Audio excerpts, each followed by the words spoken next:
છેલ્લા ઘણા સમયથી સુરતના હીરા ઉદ્યોગમાં મંદીનો માહોલ થતા રત્ન કલાકારોની હાલત કફોડી બની છે। ત્યારે સુરતમાં રત્ન કલાકારોને આર્થિક પેકેજ આપવા બાબતે આપ પાર્ટી દ્વારા કલેક્ટરશ્રીને આવેદનપત્ર આપવામાં આવ્યું।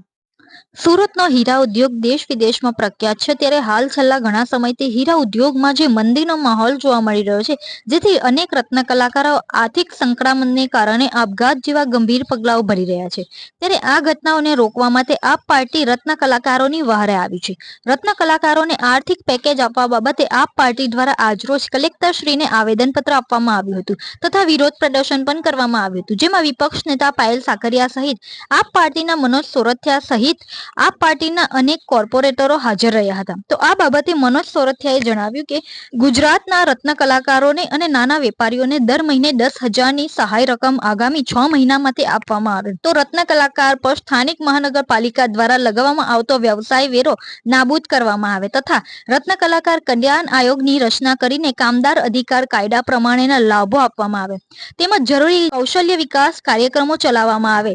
આ બાબતોને લઈ તેઓ દ્વારા રજૂઆત કરવામાં આવી હતી।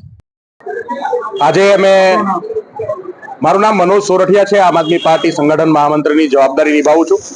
આજે અમે કલેક્ટર શ્રી મારફત પ્રધાનમંત્રી શ્રી પાસે સુરત અને ગુજરાતના હીરો ઉદ્યોગ માટે આર્થિક પેકેજની માંગ લઈને આવ્યા છે। છેલ્લા 2 વર્ષથી ગુજરાતનો હીરા ઉદ્યોગ ખૂબ જ ખરાબ અને ભયંકર મંદીનો સામનો કરી રહ્યો છે। છેલ્લા 6 મહિનાની અંદર 50થી વધારે રત્ન કલાકારો અને નાના વેપારીઓએ આત્મહત્યાઓ કરી છે।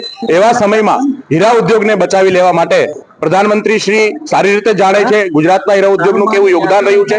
વિશ્વભરની અંદર સૌથી વધારે ધંધો અને પૈસા રળી આપનાર હીરા ઉદ્યોગ આજે ખરાબ પરિસ્થિતિનો સામનો કરી રહ્યો છે। ત્યારે અમારી માંગણી છે કે આગામી 6 મહિના માટે અથવા તો આ પરિસ્થિતિ જ્યાં સુધી સુધરે નહીં ત્યાં સુધી કારીગરો રત્ન કલાકારોને 10,000 જેટલી માસિક રાશિ આપવામાં આવે, સાથે સાથે નાના વેપારીઓને પણ 10,000 જેટલું ભંડોળ દર મહિને આગામી 6 થી 1 વર્ષ સુધી આપવામાં આવે।